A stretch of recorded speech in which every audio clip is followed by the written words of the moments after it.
Lawbreeze and Gentlegrams, in today's episode of Lawbreeze in Gentleland, the losses for the lullaby-loving litigation lunatic keep climbing quick like karma slick arithmetic. The champagne claimant plaintiff petition padre on the run fled America to the Aussie sun, singing some sexy sleepy love songs for fun. He steered clear of the Super Bowl stage strutting scene where the sharp-shooting, short-statured assassin and Serena reigned supreme, and slaughtered the spiraling sensitive stunt double a sexy red, leaving prom queen Princess Champagne Poppy ducking his career left for dead. Drake, the courthouse Karen, Canada's phony Montana, pulled the plug on his shows, his tour ending more brutally than his relationship with Rihanna. The Anita Max Wind Tour now losing its steam as the stake-slinging singer slips out of the scene. And what about the wedding bells he wished to ring for Rihanna, Serena, or Nicki Minaj as queen? Drake's Love Life and Australian tour are both ballads of could have been bliss, just heartbreak hits and misses he'll forever reminisce. Now go ahead and give that like and subscribe button a little kiss so you stay up to date on every Drake diss and every Rapaholics clip that you surely don't want to miss. Now, Lawbreeze and Gentlegrams, we got a lot to jump into in this video, so sit back, relax as we peel the layers back here. So it all starts off at the beginning of the week when the final numbers came in for the first week sales of the OVO Freaky Frontliners' latest collab album with Party Next Door, Some Sexy Sleepy Love Songs. And you guys tell me if this is a W or an L. The album sold 247,000 copies in the first week. For most artists, this would be great, right? But you gotta remember a couple things. Number one, this is Drake, the guy who prides himself on being bigger than Michael Jackson, bigger than the Beatles, having more numbers on the charts than number of failed relationships. Same guy who on his very first diss track to Kendrick said he gets more love in Kendrick City. Kendrick isn't in no big three because 21 Savage, SZA, and Travis Scott had him wiped down. The first number one Kendrick, Future, Rick Ross, or The Weeknd had, Drake had to put it in their hands. The same guy who's as big as the Super Bowl, right? Well, it's been almost a year since that Push-Ups record dropped. Mr. Big as the Super Bowl ended up getting his name called out on the Super Bowl stage by Kendrick Lamar. Meanwhile, that whole 20v1 he was going up against, the album that started this entire battle, We Don't Trust You by Future Metro Boomin, which had the song Like That on it with Kendrick. That album sold 253,000 in the first week. Drake also took shots at The Weeknd. The Weeknd's latest project in 2025 sold over 400,000 copies in the first week.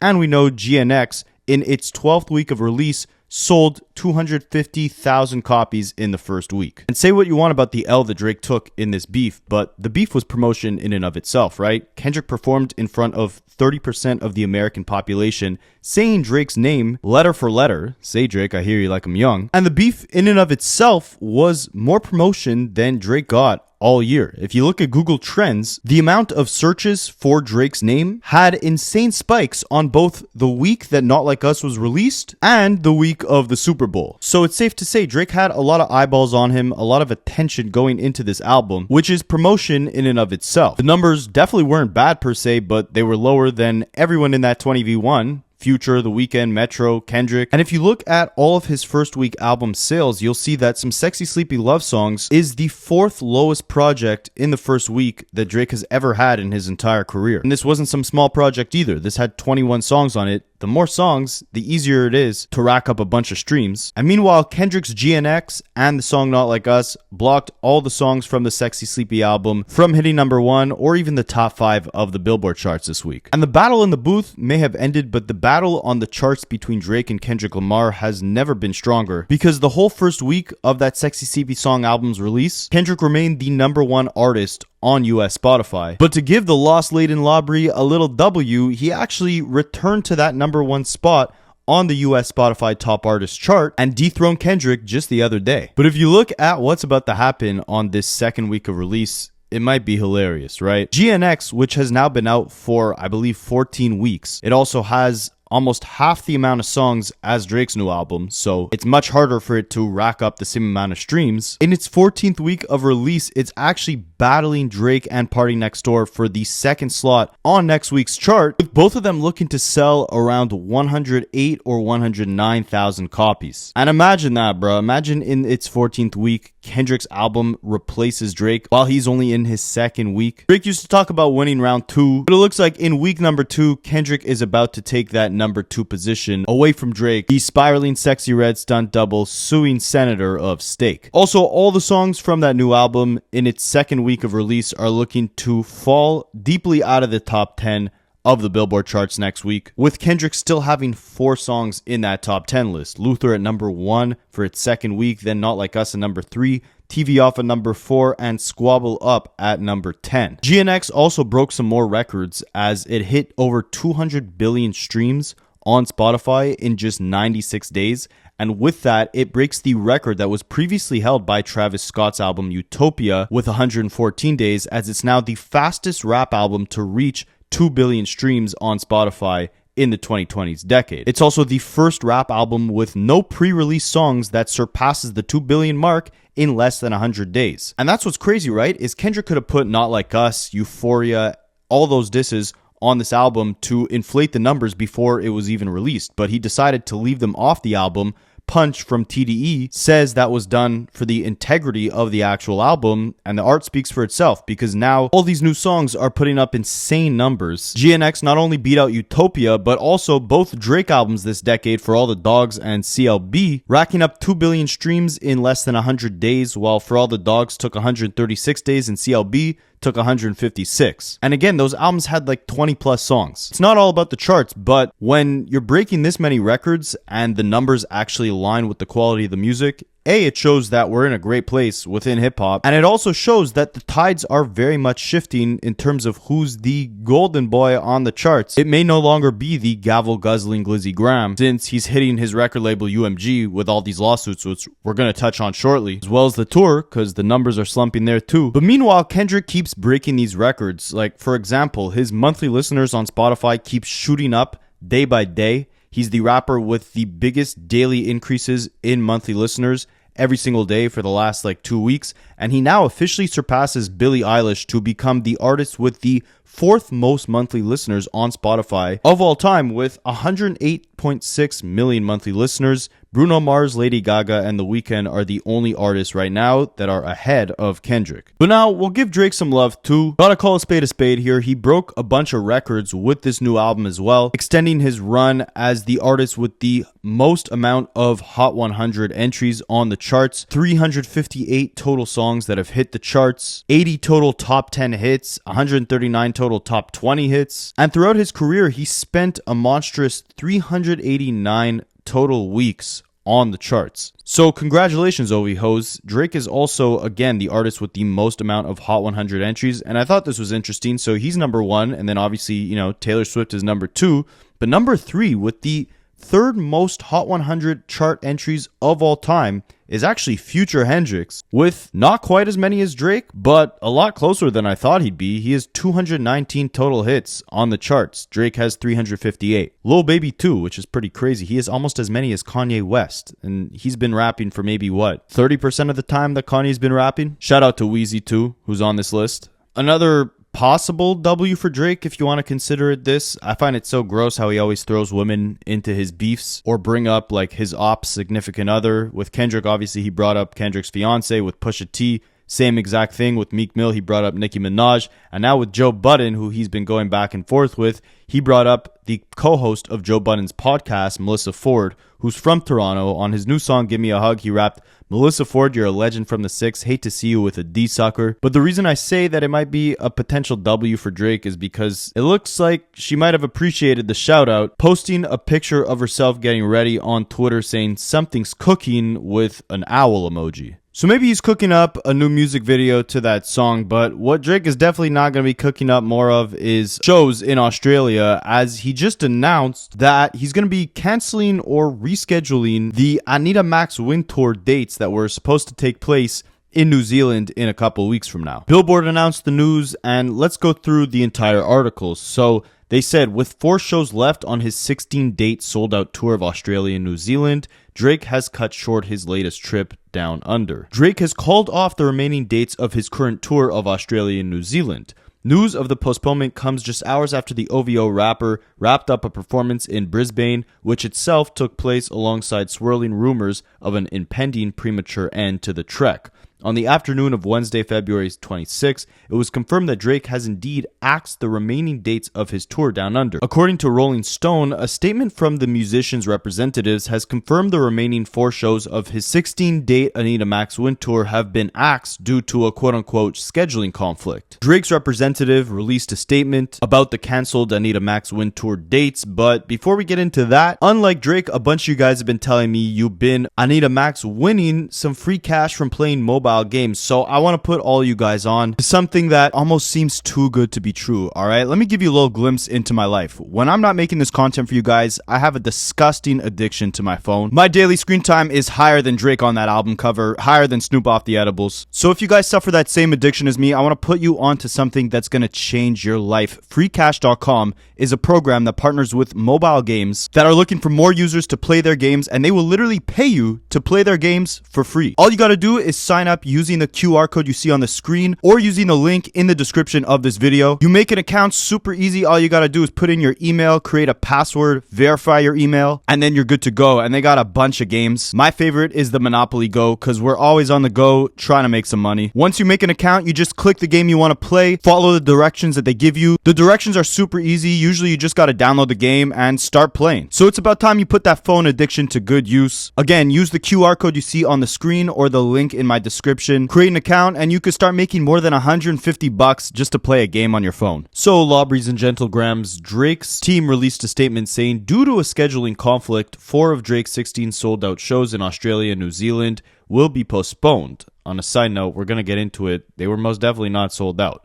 Anyways, we'll continue. We are actively working on rescheduling these dates along with adding some additional ones. All tickets for the affected shows will remain valid for the new dates. Refunds will be available for those who prefer, but please note that as these shows are sold out, any refunded tickets will be released for sale. We sincerely apologize for the inconvenience and appreciate your patience. Drake and the entire team have had an incredible time doing these shows and are excited to return. We look forward to sharing the rescheduled dates with you as soon as possible. Now, the Breakfast Club also said they spoke to someone in Drake's camp, and they said the reason why these dates have effectively been canceled for now and might be rescheduled in the future is because there was some sort of routing issue with their schedule. They messed up the schedule, and essentially if Drake wanted to do these shows in New Zealand, he'd have to wait in Australia with nothing to do essentially for 12 days, which obviously is bad for business. And keeping, his entire stage design, all his dancers, hair, makeup, all that stuff, keeping the team there for the 12 days costs money. And then also flying back to America and then flying back to Australia would also cost money. What I'm told from a source is that everything is good, y'all. They just had a routing mess up towards the end of the tour. So basically, they had Drake doing 4 shows in 16 days. So essentially, if he had done that, he would have been sitting around in Australia doing nothing for 12 days. And that's a huge waste of money and time because you got to pay for his dancers, his production, his lighting crew. It's like there's a lot of overhead for the tour. So they just, scheduling conflicts. That don't make any sense. So you said he'd have been sitting there for 12 days in between shows. Yeah, I guess they weren't consecutive. So the way they did it was they didn't know that before they booked them? But this is weird for a couple reasons, right? Firstly, this tour was planned all the way back, or at least it was announced all the way back in September of 2024. Sorry, closer to November of 2024. But that was still 3 months ago. That was when GNX was released. And to put it into perspective again, GNX is still beating this new Drake album that just came out 2 weeks ago on the charts today. But yeah, this tour was planned months in advance. You would think that they would account for scheduling issues like this, right?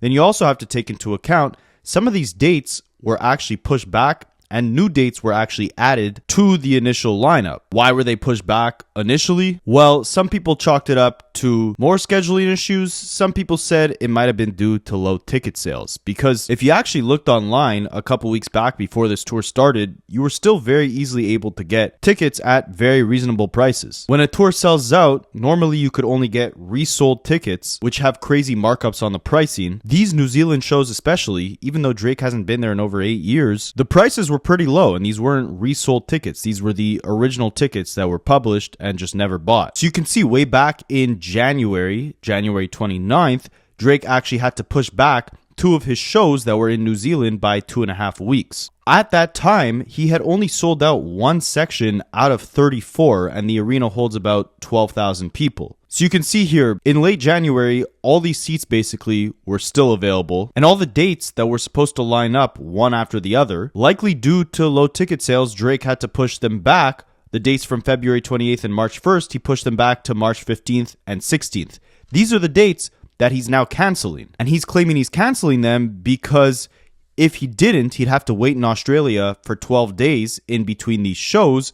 But the only reason he would have to wait so long is because he pushed these shows back in the first place. So my question is, why did he push these dates back to begin with? If he didn't push them back initially, he wouldn't have the excuse of, oh, I have to wait in Australia for 12 days, and there'd be no quote-unquote scheduling issue to cancel these shows. He likely pushed these shows back to begin with because the ticket sales were low, and he thought, okay, if you give more time in between the dates, they'll see the hype between all my other Australian shows, it'll build up, the tickets will get sold out, we'll have more time to sell out these tickets. He didn't sell the tickets, he pushed the dates back far ahead into the middle of March. Now he's realizing, oh crap, if I do these shows in the middle of March, I'm going to have to wait in Australia for 12 days, thinking about the Super Bowl as I snuggle up to Baka and party. We're better off canceling these dates. Now, there were some rumors going around that before he actually canceled the dates, you were able to get tickets for as low as $15 US. That was apparently proven to be false, and that tickets were actually going for around $46 US. Those were the cheapest seats. But even at $46 US, in an arena of around 12,000 people, that's only around $500,000 of revenue generated from one of the shows. You wouldn't be selling tickets for such a low price if they weren't struggling to sell out. Tickets, to put into perspective for Tyler the Creator, where I'm from in Canada, the cheapest ones are going for around $250 Canadian, which is like $170 US. For these Drake tickets to only be $46 in 2025, is insane. I'm kind of jealous, honestly. Like, there's nothing I like more than a cheap pair of concert tickets. But what realistically happened here was there was a scheduling conflict. They scheduled all these dates. Some of these shows were not selling out like they thought they would. Only one section was sold out of 34 sections. So they thought, okay, let's push back the dates by about 2 weeks. Let's lower the prices so people can buy them for $46. Surely they're going to sell out. They did not end up selling out. And Drake's team probably realized, okay, we have like a staff of 100 plus members to keep them in Australia for the next, 12 days, and to keep Drake here for 12 days. We're missing out on business opportunities. And this show is not selling like we thought it would. Even if it's sold out, which it's not, the tickets are selling for $46. We're not going to generate a lot of revenue here. It's going to be expensive to keep everyone here. We might as well just call it quits and leave, just like he did with the battle. Now, initially, overall, I did think it was a smart move for Drake to go to Australia during the Super Bowl. Obviously, from a human level, it kind of distracts him from all the hate he'll be getting within America. It's a different time difference. He doesn't actually have to watch the Super Bowl, right? Because he'll probably be sleeping by the time it airs. Also, you're the laughingstock of America right now. You'll go to Australia, get all this love from your crowds. It'll distract you. Plus, online, the shows will be lit. It'll show people you still get love all around the world. Even dropping an R&B album, I thought that was kind of smart, right? Because if he dropped a hip-hop album, everyone would be expecting a response to the beef, all his thoughts on the lawsuit, on what Kendrick said about him. And of course, everyone would be comparing his rap album to Kendrick's GNX. With an R&B album, he kind of has the excuse of saying, oh yeah, Kendrick might be outselling me. This album might not be performing as well, but, I have that crutch. It's an R&B album, and it's an album with Party Next Door. It's not supposed to be, an album that breaks out massively on the charts. And with the Australia thing, he could say, okay, so Kendrick's doing this massive Super Bowl performance. Everyone's cheering him on, but, I have all these crowds in Australia cheering me on. It distracts the public. I thought it was a good move initially, but canceling these shows, selling tickets at such low prices, doesn't look the greatest. And overall, there's kind of been some weird stuff going on this tour. But before we look into some sexy, sleepy love songs sung in Australia, take a look at Drake way back in the day singing Happy Birthday. Can I find my key, please? Can I find my key, please?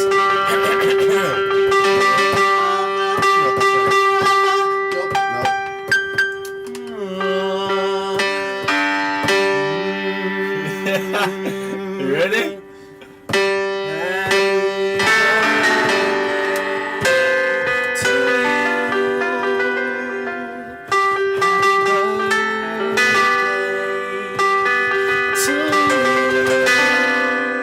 But yeah, overall on this tour, some interesting things have went down. Like the crowd started cheering F Kendrick, and Drake seemed to be kind of egging them on while they were doing it.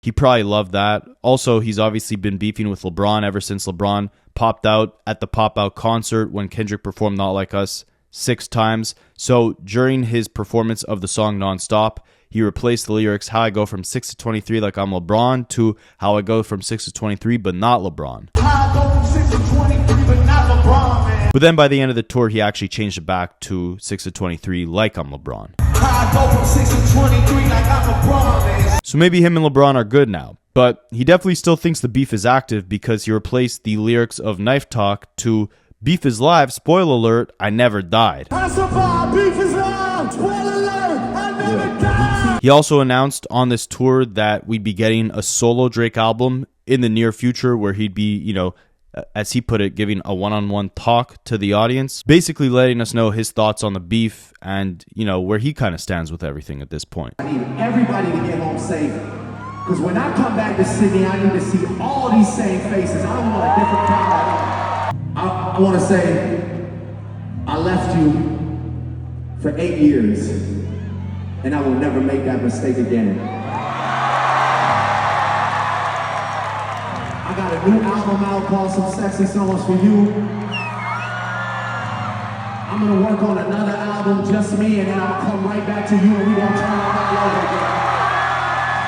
Oh, he also took the time to shout out all the artists who never left his side. He owes them a lot of thank yous because if they left, whose songs would he steal? Who would ghostwrite his songs? But he also took the time to shout out all the rappers and producers and artists that did end up leaving his side in the 20v1. As much as he's always rapped about no friends in the industry and no new friends and all that, it's surprising that he's still confused that a lot of these rappers aren't his real friends. For my family, for my friends, for all my collaborators, all the producers, all the other artists that I work with, you know, the ones that didn't turn, I mean, the ones that still real, you know,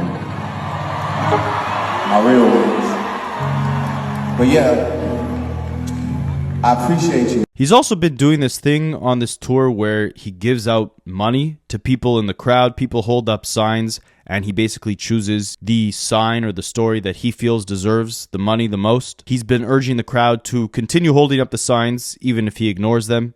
Because I love each and every one of y'all. I wish I could help everybody, but I want you to know I don't want anybody to ever be embarrassed bringing a sign to the show, trying to get their dreams and their blessings made, you know. I want you to understand when you look around this room, sometimes it takes a lot of courage to make a sign about something that's serious, you know. People are talking about money that they don't have.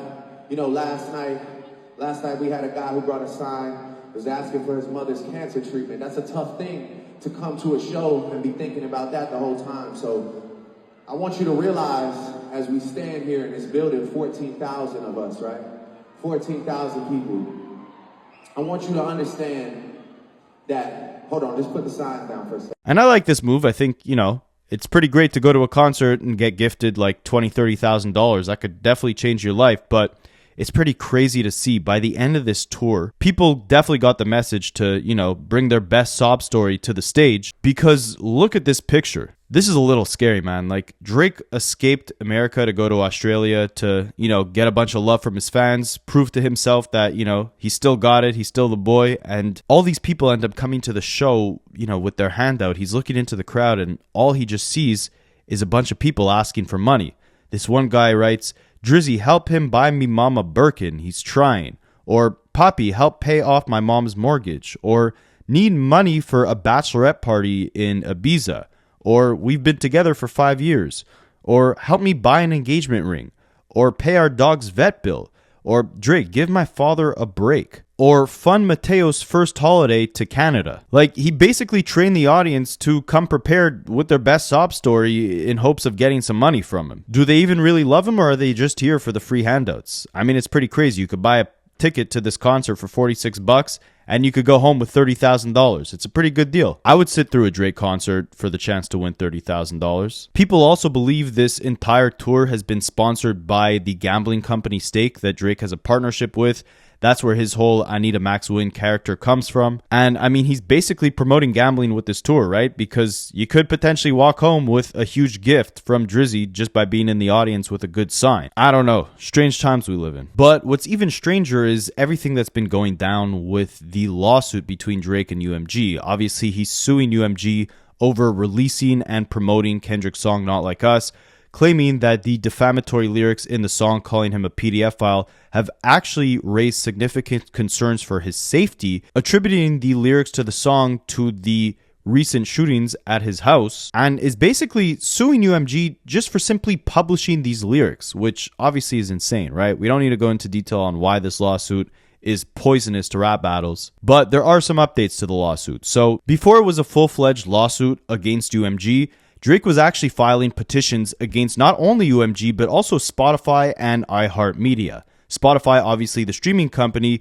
he claims that they partnered with UMG to do some sort of illegal botting of the song Not Like Us, basically getting bots to stream the song to boost its numbers artificially. He ended up actually dropping the petition against Spotify, claiming that Drake's legal team and Spotify reached some sort of amicable agreement. And now recently, he just did the same with iHeartMedia, which is a radio company. He claimed that they were using payola to overplay Not Like Us on the radio. But now, in documents just submitted to the Bexar County District Court, Drake has dismissed iHeartMedia from the Texas petition for pre-suit discovery. The dismissal comes after they reached a resolution that satisfies both sides. The petition remains against UMG.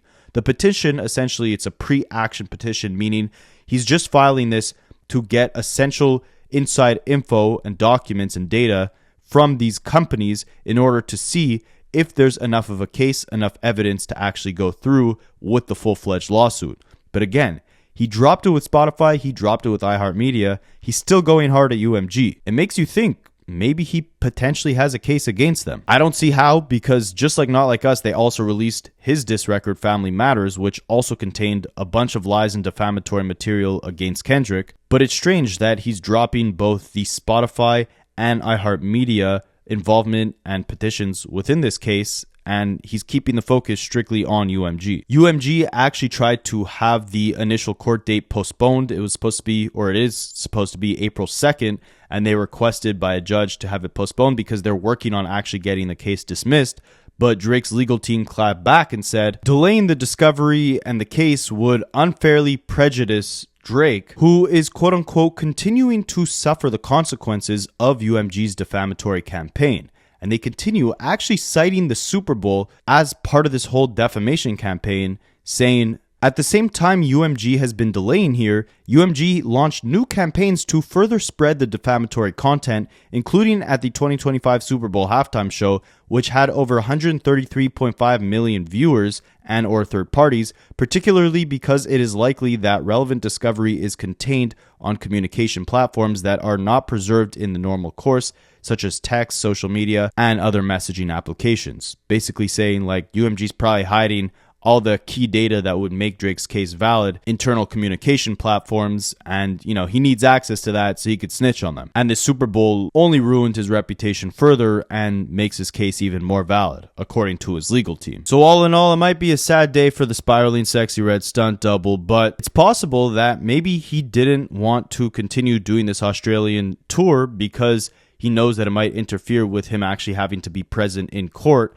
for his lawsuit against UMG. The date for discovery is set for April the 2nd. That's when a judge will decide whether or not Drake's legal team can, salvage through all of UMG's internal documents and see what they were really doing behind the scenes to push Not Like Us, how much involvement they actually had in it, and how much malpractice was taking place. What I'm curious about is how the actual, case against UMG simply publishing the song will hold up.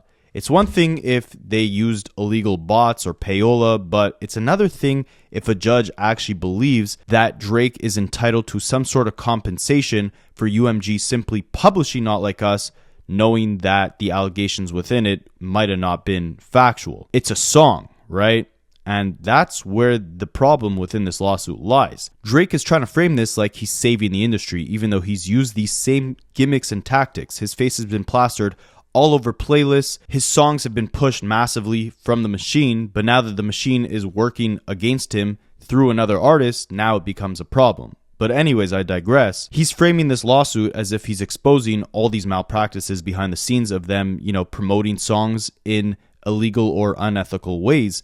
The problem lies in the fact that if he actually wins this case based off the fact that they simply published a song, it sets a really dangerous precedent for music in the future, because how are artists going to feel safe to release their message, their creative expression, if they fear the fact that their record label could potentially be sued for the words they convey in their music? It's going to be very interesting to keep up with this case, but in the meantime, we'll continue watching the tears slide down Drake's face. And until the next time you are in Rapaholics Open Space, I will catch you guys in the next showcase.